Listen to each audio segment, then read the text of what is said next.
everyone. Today we're going to discuss the article entitled Man is the Computer Programmer as Woman is the Homemaker, Debiasing Word Embeddings. This is an article published in July of 2016 and has been cited over 2,500 times. The authors are Tolga, Bolukbasi, Kai-Wei, Chang, James Zhao, Venkatesh, Saligrama, and Adam Kalai. A couple caveats before we kick off this presentation. First, this presentation is for a beginner level of sophistication.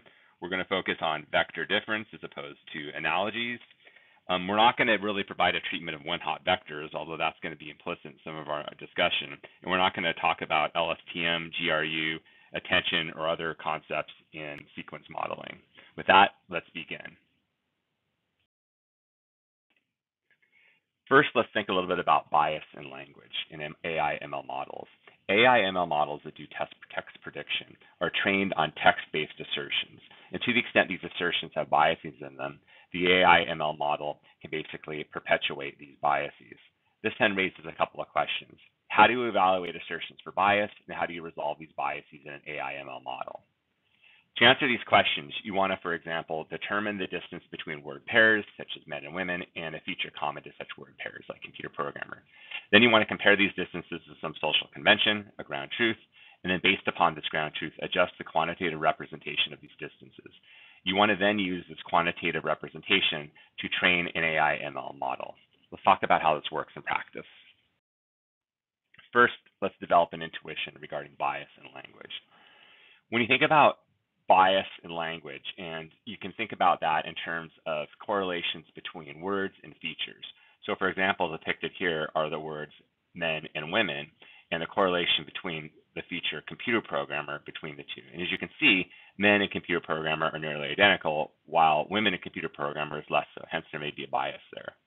To resolve this bias and thereby debias, you want to reduce the distance between this word pair and the common features, as is depicted here at the bottom of the slide. But how does this work actually when we're talking about training and then deploying AI/ML models? Word distances are really correlations. So what you need is a data structure to represent such correlations. And that data structure is what's called an embedding matrix. An embedding matrix is basically a table where along one axis you have words that make up a dictionary, and along another axis you have features common to these words.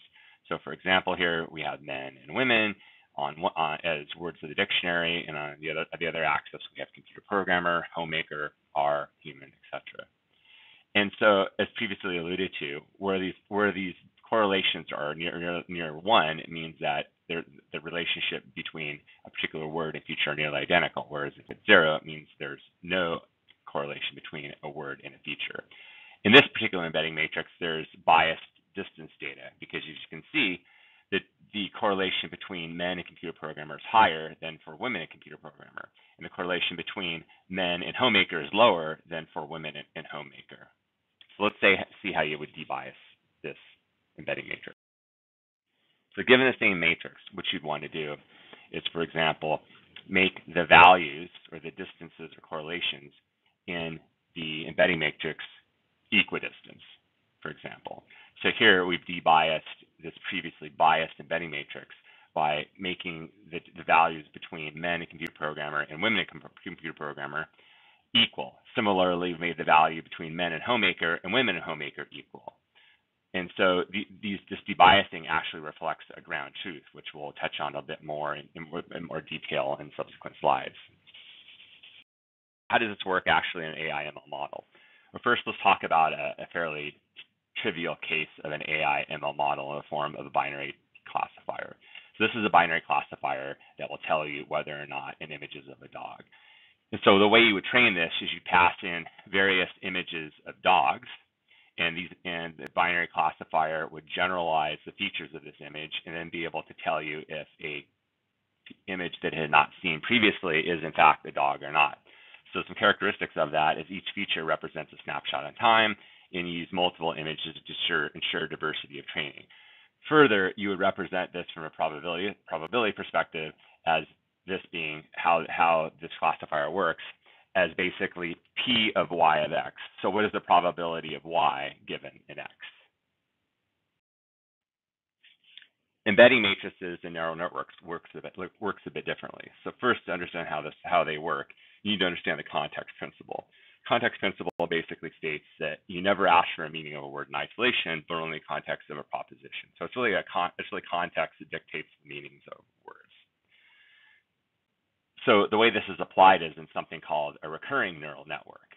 So in a recurring neural network, you pass in embedding matrices where in each embedding matrix, a permutation of words and features is identified and passed in each layer.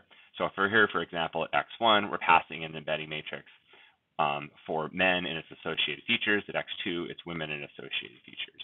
And so by passing in these various word permutations in embedding matrices, you ensure basically diversity of the training, much like you do when you pass in multiple images.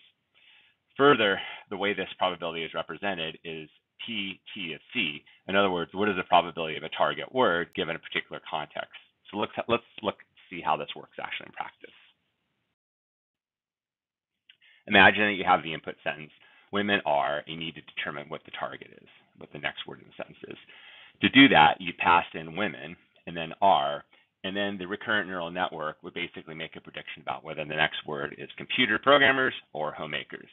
So women and are constitute the context, and given the probability that the target is computer programmer or homemaker, given that's 50-50, then you may need more context to actually make it a determination. But anyway, I think you get the idea. This architecture is a many-to-one architecture, but it could be a one-to-one, a many-to-many, or a one-to-many.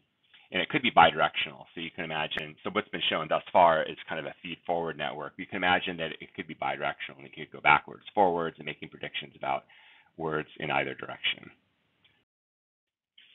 So how does the algorithm proposed by the authors work?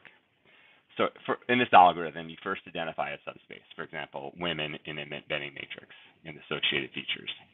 Then you need to identify whether or not this embedding matrix, and in particular, the correlation values in it, actually are supported by a ground truth of some type. So what the authors did in this particular article is they took the values in the embedding matrix, and they basically went out and sought crowdsourced reviews of the correlations in the matrix to determine if those correlations reflected what people thought about the relationships between, for example, women and being a computer programmer and women being a homemaker with those correlations. If the distance doesn't reflect those ground truths, then the authors provided kind of two solutions. One is to neutralize and equalize. That is to basically make sure that the distance between a particular sets of word pairs corresponds to commonly shared features. So for example, if you want to debias such an embedding matrix where the representations of the correlations are unequal, then you would basically change the values. So here we changed the values from, say, 0.7 and 0.3 for men and women computer programmer to 0.5. Same for men and women in homemaker. We changed the values from 0.1 and 0.9 to 0.5. Now, sometimes you may need a more nuanced approach. So consider, for example, grandfather and regulation. So in that case, you may want to have a biases in favor of grandfather and regulation as opposed to grandmother and regulation, because you may want to, for example, grandfather in a regulation is a part of a sentence. So to do that, you want to use what's called soft bias correction. So in soft bias correction, you basically take a tuning parameter. The authors used 0.2, for example, as the tuning parameter, and find the product of the tuning parameter and then the correlation value.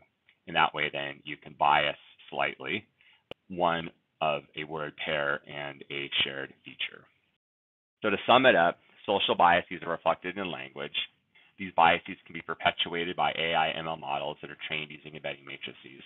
And the author proposed an algorithm to debias these embedding matrices such that the AI ML model will not perpetuate these biases. I hope you enjoyed this presentation, and I look forward to providing you future presentations. Thanks.